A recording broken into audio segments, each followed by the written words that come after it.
जी, mute है। बहुत सार्थक चर्चा आप लोगों ने की है और हम लोग इस सवाल को ऐसे ले रहे हैं कि सामाजिक राजनीतिक सवाल की तरह ले कि राजनीति तो है लेकिन राजनीति में समाज को शामिल नहीं करते हैं। समाज उतना ही शामिल है राजनीति में जितना उनको वोट से वास्ता है, लेकिन समाज के अपने हित और अहित हैं और समाज अपने हिसाब से राजनीति का इस्तेमाल भी करती है। लेकिन ये राजनीति और समाज के बीच में एक धींगामुष्टी चलती रहती है। राजनीति अपने हिसाब से समाज का इस्तेमाल करता है और समाज को राजनीति के एक ऐसी राजनीति की जरूरत होती है जो उसका खुद का विकास करे। तो आखिरी सवाल बस आपसे प्रोफेसर रविकांत जी ये जानना चाहूंगा कि इस पूरे घटनाक्रम में मोदी जी के 10 साल के शासनकाल में आज समाज जहां खड़ा है उसकी अपनी रिक्वायरमेंट क्या है और वो इस राजनीति से क्या देखना चाहता है, कैसे वो इस राजनीति से अपने लिए कुछ अच्छा तलाश रहा है और क्या वो 2024 में उसको मिलने जा रहा है। देखिए, इस समय एक तो समस्याएं बहुत विकट हैं। महंगाई की समस्या है और महंगाई हमेशा गरीबों और वंचितों पर कहर बन के टूटती है। मिडिल क्लास है, अमीर है, वो तो एडजस्ट कर ले जाता है। उसके लिए अगर कोई चीज 50 की 100 की भी मिलेगी तो भी चल जाए। लेकिन जो दिहाड़ी का मजदूर है, जो अ, खेत पर किसानी करता है, मजदूरी करता है, तो उसके लिए अगर कोई चीज 100 की जगह 200 की हो गई तो वो खरीद नहीं सकता। बच्चों की पढ़ाई कितनी महंगी हो गई। मोदी जी ने वादा किया था रोजगार देने का 2 करोड़, वो उन्होंने जुमला साबित हो गया। आज हालत ये है कि दलितों पर खास करके 150% उत्पीड़न बढ़े इस देश में और मोदी जी ने केवल भाषण दिया इसी लखनऊ में अंबेडकर यूनिवर्सिटी में कि हमारे दलित भाइयों को मत मारिए, मुझे गोली मार दीजिए। ये स्टेटमेंट निराशा ही नहीं पैदा करता है बल्कि एक गुस्सा भी पैदा करता है। तो ऊना से लेकर के हाथरस तक हुआ। दलितों का स्वाभिमान, उनका सम्मान और इसके अलावा शिक्षा, नौकरी, ये सबसे बड़े कंसर्न है किसी भी समाज के लिए। लेकिन चूंकि जो सबसे हाशिए पर खड़ा है, आज भी वो बाट जो हो रहा है कि हमारे लिए कोई एक रोशनी पैदा हो। इस समाज जी को वोट दिया था तो उस रोशनी के लिए दिया था, लेकिन उन्होंने उस रोशनी के बदले उनके लिए एक बड़ा घना अंधेरा पैदा कर दिया। इसीलिए वो समाज अब इसको स्वीकारने के लिए तैयार नहीं। महंगाई के अलावा आप रोजगार की मैंने चर्चा की ही, उत्पीड़न का मसला है ही और इसके अलावा उसका एस्पिरेशन छीन लिया। जो सबसे ज्यादा चोट पड़ी है वो है उनकी अपेक्षाओं को, उम्मीदों को छीन लिया। आज किसान का बेटा, वो छोड़ दीजिए कि दलित है कि वो अपर कास्ट है, क्या है, आज किसान मजदूर का बेटा आईएएस बनने का ख्वाब नहीं देख सकता, एमबीबीएस करने का ख्वाब नहीं देख सकता क्योंकि 1 करोड़ रुपया खर्च होता है। हालात तो ये है कि प्राइमरी स्कूल आपने खत्म कर दिया, कितने लोग होंगे लॉ मार्टेज में पढ़ाएंगे और सीएमएस में पढ़ाएंगे। तो आपने बच्चों की एजुकेशन छीनी, विश्वविद्यालय आप बर्बाद कर रहे हैं, नौकरियां तो आपने छीन ही ली हैं, रिजर्वेशन खत्म हो गया, एक तरह से बेईमानी हो गया। तो ऐसे में उस समाज के अपलिफ्टमेंट के लिए जरूरत है पुनर्विचार की, एक पॉलिसी की, कि उसको खड़ा किया जाए ताकि वो देश के डेवलपमेंट में अपना योगदान दे सके। और मुझे लगता है ये तमाम कंसर्न है जो लोगों को बदलाव की तरफ ले जाए। ये जो वोट होगा वो बदलाव के लिए होगा इस बार, हमारे बच्चों की शिक्षा के लिए, उनके सपनों के लिए, उनके अवसर के लिए ये वोट होने जा रहा है। इसलिए चुनाव सामान्य नहीं है, बेहद खास होने जा रहा है। ये आपने एक शुरू में चर्चा की थी कि मायावती के जो फैसले, मायावती ने जो फैसले लिए उससे दलित समाज में निराशा है और दुविधा है। आपको जो मायावती ने अप्रोच लिया है, जो पॉलिटिकल अप्रोच जो दिखा रही है अकेले जाने का, क्या इसके पीछे कोई गहरी राजनीति है? क्या उनको ये उम्मीद है कि उनके अकेले जाने से उनके साथ जो लोग जुड़े हुए थे, क्योंकि आपने कहा कि आज भी मायावती एक बड़ी ताकत है और उनके एक अपील से बहुत कुछ बदल सकता है। तो क्या मायावती में सचमुच वो ताकत है और जिसका वो इस्तेमाल कर रही है और हम लोग नहीं डिकोड कर पा रहे हैं, हम लोग नहीं समझ पा रहे हैं, या वो करीब किसी बड़ी दुविधा में है इस वक्त, जो आप दुविधा लोगों की बात कर रहे हैं? देखिए, दुविधा के विषय में तो मैं नहीं बता सकता कि अंदर खाने क्या है, लेकिन जो उनकी ताकत है, मैं समझता हूँ कि अगर वो अलायंस के साथ चली जाए, वो ताकत 10 गुना बढ़ जाएगी। हम्म, बीएसपी अकेले है, तो वो ताकत का एहसास अलायंस नहीं कर सकता, लोग नहीं कर सकते, और खुद बीएसपी को भी वो रिजल्ट नहीं मिल सकता।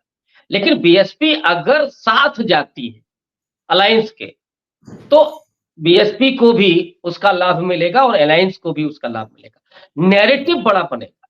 इस 1 महीने के भीतर आप देखिए, जब से मायावती के बारे में ये चर्चा शुरू हुई कि वो अलायंस के साथ आ रही है, सारा नैरेटिव मोदी का ध्वस्त हो गया। ये है वो ताकत। जबकि मायावती जी ने कुछ नहीं किया। को सूत्र कितने हैं मैं जानता हूं, आप भी जानते हैं। जो थोड़े बहुत सूत्र हैं, वो जो चर्चा करते हैं, उसी के जरिए इतना बड़ा नैरेटिव खड़ा हो गया। और अगर मायावती जी आ जाती हैं अलायंस में, तो वो कितना बड़ा परिवर्तन, मुझे लगता है कि फिर चुनाव डिसाइड हो जाएगा। जो मोदी जी कहते हैं ना कि अब तो हम 2047 देख, मैं समझता हूं 24 के चुनाव का फैसला उस दिन हो जाएगा जिस दिन मायावती, अभी कल अगर वो कहते हैं कि हम अलायंस के साथ जा रहे हैं, कल फैसला हो जाएगा चुनाव का। ये है बीएसपी की ताकत। जी, जी। बहुत सारे एक दर्शक जुड़े हमारे हुए हैं और बहुत तरह के सवाल उनके मन में चलते एक रहते हैं। हमारे दर्शक कुछ हैं आपसे भी कुछ जानना चाहते हैं। कि आपसे हमारे भी सवाल पूछा है उन्होंने कि आपने कहा कि आपके विचारों के अनुरूप बहन जी को कुछ नहीं कर रही हैं, मगर आप कभी भी उनकी आलोचना नहीं करते। एक तो ये सवाल है, खैर उसका दे जवाब चुके तो हैं। आपने दिया है एक तरीके से, क्यों आप आलोचना नहीं करते, क्यों आप ताकतवर मानते हैं। लेकिन बहुत सारे लोग मायावती के बारे में, उनके खिलाफ में, उनकी राजनीति को, इस राजनीति को की आलोचना की जाती है, तो वो इस आलोचना करने वाले को वो विरोधी मान लेते हैं, मानते हैं कि सत्य बात नहीं कर रहा है।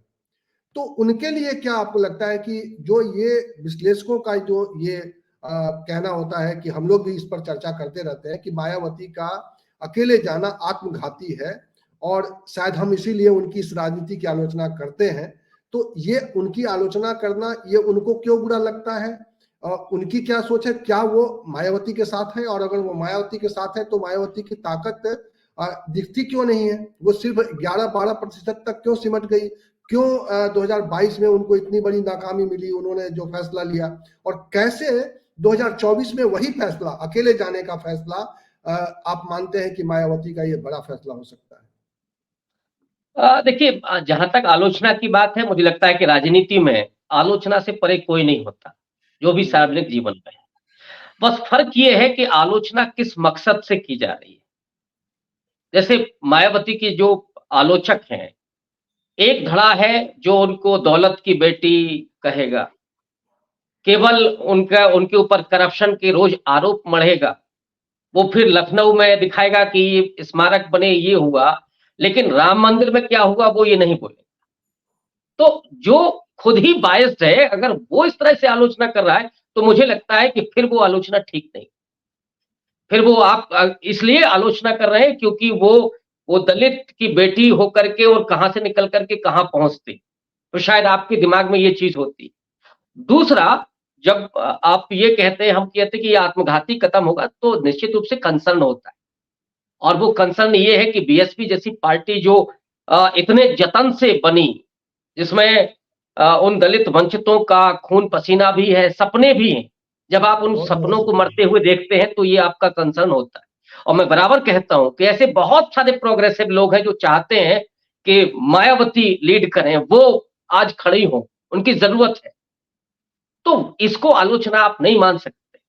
और ये आलोचना सार्थक आलोचना है, जो आपके हित में आलोचना है। अगर आप इसको भी आलोचना कहते हैं, तो फिर मोदी के अंधभक्तों में और बीएसपी के अंधभक्तों में कोई फर्क नहीं। जी, मेरे ख्याल जी। से और एक बार आई एम सॉरी, अभी फिर मुझे उनकी कोई परवाह भी नहीं है। आप आपकी तरफ से भी मैं कह रहा हूं, फिर उनकी हमें कोई परवाह भी नहीं। जी, एक बार मैं, मुझे जहां तक ध्यान है, अखिलेश यादव ने भी कहा था कि हम तो बहन जी को प्रधानमंत्री बनाना चाहते हैं। और पिछले 2019 के गठबंधन में तो ये था ही एक तरह से उनको। एक तो हमारे दर्शक हैं जो धर्मराज गौतम, वो कह रहे हैं कि बहन जी को कोई नहीं समझ सकता। बिल्कुल ये बात सही है, बहन जी को कोई नहीं समझ सकता, इसीलिए हम रविकांत जी से समझने की कोशिश कर रहे हैं। और आप लोगों की, जो हमारे दर्शक हैं, उनकी टिप्पणियों पर भी हम बहुत पैनी नजर लगा के देख रहे हैं कि भाई क्या लोग कहना चाहते हैं। और एक देखिए, किसान पार्टी के नाम से एक सज्जन है, उन्होंने कहा कि आनंद भाई जेल न जाएं, इस डर से मायावती जी भाजपा की बी टीम बन चुकी हैं। जाटो समाज भी महसूस करने लगा है, अकेली लड़ी तो इस बार चुनाव में हमेशा के लिए दूर हो जाएंगी। देखिए, इस तरह की एक सही या गलत एक धारणा बन रही है। आपको क्या लगता है? आप भी सुनते होंगे। निश्चित रूप से, और ये उन्हीं उसी समाज की आवाज है जो मायावती जी को वहां देखना चाहता है। ये कई बार वो निराशा और गुस्से में भी बोलता है, क्योंकि वो असल में उनको वहां देखना चाहता है जो बाबा साहब का सपना था, जो मानवर कांशीराम जी का सपना था। तो हम नाराज भी अपने अपनों से ही होते हैं ना, हम नरेंद्र मोदी से नाराज क्यों होंगे? तो जो मायावती जी का समर्थक है वो, लेकिन जिसने कहा कि भाई उनको आप नहीं समझ सकते, तो मुझे लगता है कि अगर वो हमारी ना समझी समाज के अगर हित में हो तो मैं सैल्यूट करूंगा, लेकिन अगर वो ना समझी कहीं संविधान के लिए ही खतरा बन जाए तो फिर वो प्रॉब्लमेटिक है, फिर वो ना समझी वो ठीक नहीं है। हमारी जो ना समझी है, अगर हम उनको नहीं समझ पा रहे हैं तो फिर मुझे लगता है वो ठीक नहीं। जरूरत इस बात की है कि हम इसको लेकर के फक्र करें कि हम मायावती जी को कोई नहीं समझ सकता, और वो जो पहेली जिसको आपने लिखा है, वो पहेली दिल्ली के लाल किले से खड़े होकर के वो प्रधानमंत्री पद की शपथ ले, तो मुझे नहीं, अच्छा लगे। ये धर्मराज गौतम ने लिखा है कि भाई बहन जी को अलायंस में नहीं जाएंगे जब तक कि उनको मतलब पीएम उम्मीदवार घोषित करें। लेकिन भाई पीएम उम्मीदवार घोषित तो तभी करेंगे जब वो अलायंस में शामिल होंगे, और मेरे ख्याल से पीएम का उम्मीदवार पहले से तो कोई घोषित वैसे भी नहीं होता। बीजेपी की बात दूसरी है, तो अलायंस से दूर रह के कैसे वो मतलब अपेक्षा करेंगी कि भाई उनको कोई प्रधानमंत्री का घोषित कर दे। आपको क्या लगता है, ये वाजिब है? ऐसी शर्त रखना वाजिब है कि मायावती जी की तरफ से अगर ऐसी शर्त रखी गई हो कि भाई प्राइम मिनिस्टर ऐलान करिए तब आएंगे, तो ये शर्त आपको वाजिब लगती है? ऐसी शर्त रखना चाहिए? मुझे लगता है कि ये उनके समर्थकों की प्रत्याशा है, आकांक्षा है, वो अच्छी बात है। लेकिन राजनीति में मुझे, और खास करके जब अलायंस की बात हो, तो ये शायद एप्लीकेबल बन नहीं, क्योंकि ममता बनर्जी भी हैं, लालू प्रसाद यादव भी हैं, सारे लोग हैं। लेकिन ये मैं ज़रूर कह सकता हूँ कि अगर वो अलायंस में जाती हैं और कल को वो परिस्थिति बने कि अलायंस सरकार बनाने जा रही है, तो जो 2 नाम आएँगे, उसमें एक नाम मायावती का होगा। मैं 2 कह रहा हूँ, मैं 1 नहीं कह, प्रधानमंत्री पद के लिए जो 2 नाम आएँगे, उसमें एक नाम मायावती का होगा। ये मैं अपनी तरफ से 100% विश्वास के साथ कह रहा हूँ। लेकिन नहीं, राजनीति में सब कुछ स्याह और सफेद में नहीं होता, ब्लैक एंड व्हाइट नहीं होता। राजनीति में 2 और 2 4 नहीं होते, कई बार वो 5 भी होते हैं, 3 भी होते हैं। तो ये है, मुझे लगता है कि अलायंस में जो लोग हैं उनको नहीं समझ में आ रहा। अब हम उसके लिए ना हम कह सकते हैं, ना आप कह सकते हैं, केवल हम लोग प्रेडिक्ट कर सकते हैं। प्रधानमंत्री बनने का जहां तक सवाल है, जहां तक मैं समझता हूं, राहुल गांधी की तो ऐसी कोई महत्वाकांक्षा नहीं है, न प्रियंका गांधी, न सोनिया गांधी। मुझे लगता है कि ममता जी भी इस समय अलायंस में नहीं है, तो उतना नहीं है। तो मुझे लगता है कि चॉइस केवल मल्लिकार्जुन खड़गे और मायावती के बीच ही रहेगी, अगर मायावती डेफिनेटली, उस अलायंस में होती क्योंकि वो है। नैरेटिव भी है कि 75 साल के बाद देश दलित प्रधानमंत्री थे। इसलिए मैंने 2 ही नाम लिए थे कि 2 में से 1 वो होंगी। और तो जब ये मायावती सब कुछ दिख रहा है, ये तो सामने दिख रहा है। और अगर अभी भी बीएसपी के समर्थकों को ये लग रहा है नहीं ऐलान करने की जरूरत है, तो मुझे लगता है उसकी जरूरत नहीं। ये तो सामने दिख रहा है, राजनीति जो भी थोड़ा बहुत समझते हैं वो देख पा रहे हैं इस बात को। और जब मायावती जी को उत्तर प्रदेश का मुख्यमंत्री बनाया गया था, गठबंधन टूटा था बीजेपी के सपोर्ट से, या अटल बिहारी वाजपेयी और नरसिम्हा राव, इन 2 लोगों के बीच की सहमति से जब बनाया गया था, तो नरसिम्हा राव ने यही कहा था कि साहब ये भारतीय राजनीति का चमत्कार है कि भाई एक दलित बेटी जो है वो आज देश के सबसे बड़े प्रांत की मुख्यमंत्री हैं। तो हमारे यहाँ बहुत सारे लोग ऐसे प्रोग्रेसिव हैं और पूरा फ्रीडम मूवमेंट उन्हीं प्रोग्रेसिव लोगों का था। और देखिए आज जो लोग सत्ता में हैं, दुर्भाग्य यही है कि वो फ्रीडम मूवमेंट में न तो शामिल थे और न फ्रीडम मूवमेंट के जो वैल्यूज है, समता, समानता, स्वतंत्रता और बंधुत्व, न उसमें उनका विश्वास है। तो डेफिनेटली अगर बीएसपी आज की तारीख में मायावती अपने को गैर बीजेपी जो गठबंधन है, कांग्रेस का जो प्रोग्रेसिव गठबंधन है, कांग्रेस हमेशा प्रोग्रेसिव अपने समय से आगे की सोचती रही है। और आज देखिए राहुल गांधी बहुत सारी जो पॉलिसीज कांग्रेस के जमाने में बनी उनके भी क्रिटिक हैं। आज जिस तरह से वो बड़ी पूंजीवादी पूंजीपतियों की और उस सिस्टम की जो उन्होंने नरेंद्र मोदी की आलोचना की थी, वो सिस्टम की थी कि आज जो सिस्टम है, पूंजीवादी सिस्टम है, ये जो इन ताकतों का, उसको रिप्रेजेंट करते हैं नरेंद्र मोदी, एक मुखौटा है।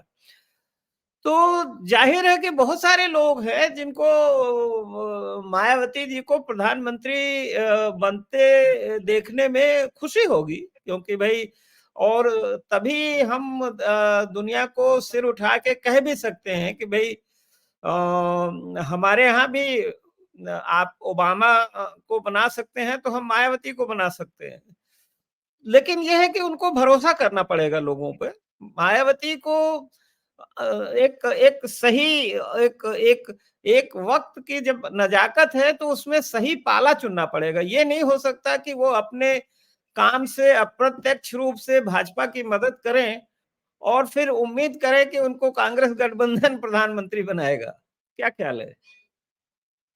नहीं, निश्चित रूप से मैंने इसीलिए कहा कि गठबंधन के बाद अगर ये परिस्थिति बने कि अलायंस सरकार बना रहा है तो उसमें से डेफिनेटली एक नाम उनका होगा।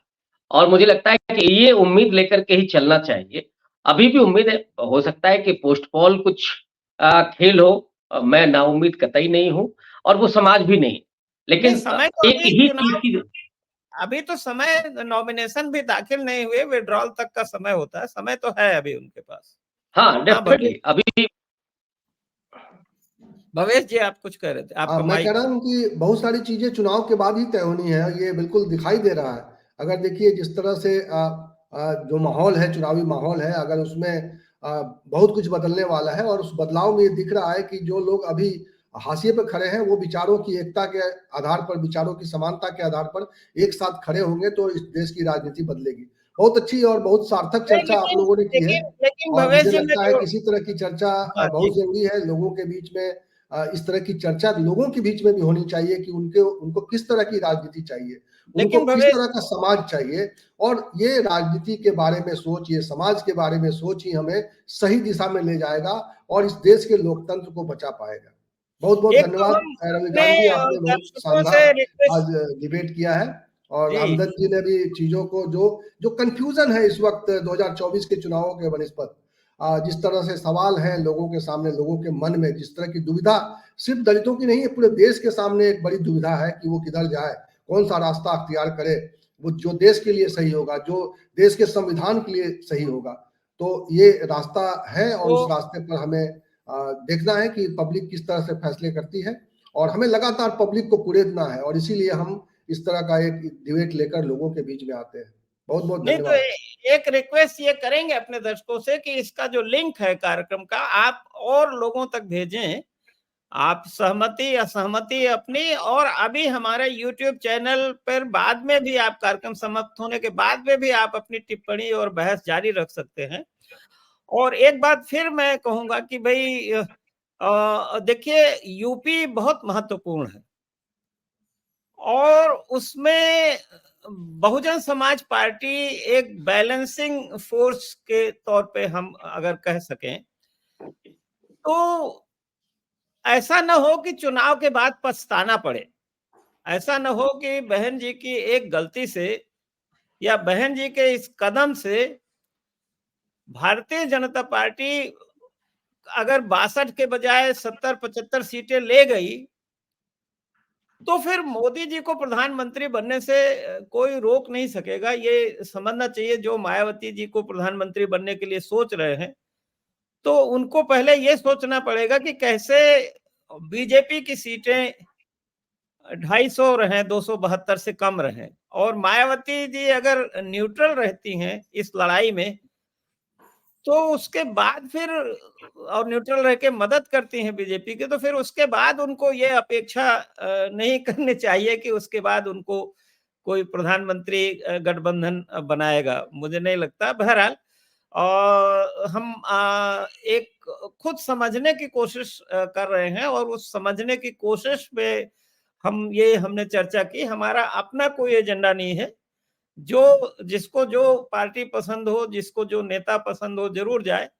लेकिन आज सामाजिक परिस्थिति क्या है, राजनीतिक परिस्थिति क्या है, आर्थिक परिस्थिति क्या है, और किस तरह से कुछ पूंजीपति मिलके देश को चला रहे हैं, और कैसे पूंजीपतियों से साठगांठ है देश की, और किस तरह सरकार डंडा मार के पैसा वसूल रही है, और डंडा मार के जो हमारी लोकतांत्रिक संस्थाओं को कमजोर कर रही है, तो वो एक विश्लेषण जरूर हम करना चाहते हैं और समझना चाहते हैं। और उसमें हमारे जो दर्शक कंट्रीब्यूट करते हैं उनको बहुत बहुत शुक्रिया। और रविकांत जी, आपको बहुत बहुत शुक्रिया कि आपने बहुत बेबाकी से जवाब दिए। लोगों का ये समझना, मैं समझता हूँ, ठीक नहीं है कि आप आलोचना के नहीं करते। एक विद्वान व्यक्ति, एक प्रोफेसर यूनिवर्सिटी का, जिस मर्यादा पूर्ण और गरिमामय भाषा में अपनी बात कह सकता है, आपने वो कहा। अब जिसको समझना है वो समझे, न समझना है तो न समझे। ये उसकी मजबूरी है, समझना चाहते हैं या नहीं समझना चाहते। और अगर कुछ ऐसे दर्शक हैं जिनकी पहुंच बहन मायावती जी तक है, तो वो इस कार्यक्रम का लिंक भेज सकते हैं। वैसे हमारे सब्सक्राइबर्स में बहुत सारे लोग हैं जो मायावती जी के साथ काम करते हैं, और मुझे उम्मीद है कि वो आज का मैसेज उन तक पहुंचाएंगे। बहुत बहुत धन्यवाद आपका प्रोफेसर रविकांत जी और सभी दर्शक।